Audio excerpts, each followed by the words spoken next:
موسیٰ علیہ السلام اور حضرت خضر کا جو واقعہ ہے سورہ کہف میں ہے. حضرت موسیٰ علیہ السلام حضرت خضر سے ملنے کے لیے گئے تھے. معلوم ہوگا آپ کو واقعہ.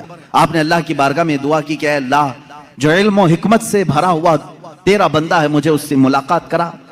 اللہ نے فرمایا ایک مچھلی بھون کر کے لے چلو, سمندر کے کنارے کنارے چلتے رہو, جہاں یہ مچھلی زندہ ہو کر سمندر میں چلی جائے وہاں میرے اس بندے سے تیری ملاقات ہوگی.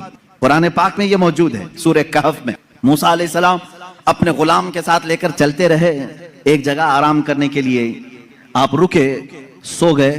مچھلی وہیں زندہ ہوئی, بھنی ہوئی مچھلی, تلی ہوئی مچھلی زندہ ہوئی اور سمندر میں کود گئی. غلام نے خبر نہیں کیا, اٹھایا نہیں. موسیٰ علیہ السلام آرام فرما رہے تھے.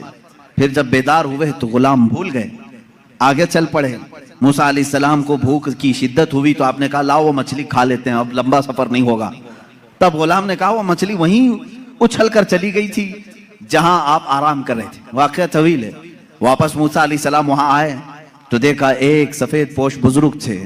انہوں نے آپ کا نام لے کر کے آپ کو سلام کی, ملاقات ہوئی.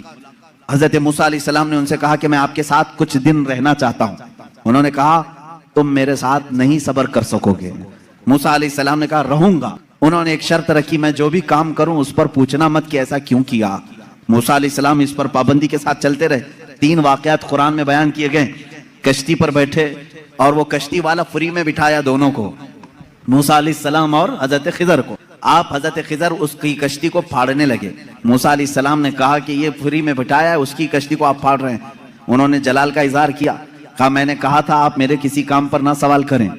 آپ نے کہا آئندہ نہیں کیا جائے گا.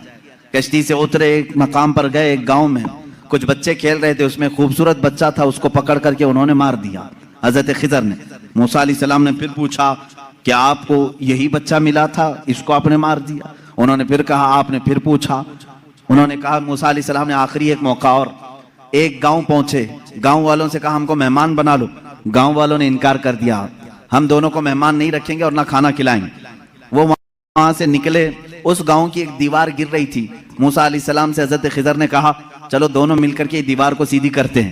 موسیٰ علیہ السلام نے کہا ایک تو گاؤں والوں نے کھانا بھی نہیں کھلایا, مہمان بھی نہیں بنایا, ان کی دیوار کو ہم کیوں صحیح کریں, اور آپ نے ایسا کیوں کیا. حضرت خضر نے کہا اب یہاں سے تمہارا اور ہمارے جدائی کا راستہ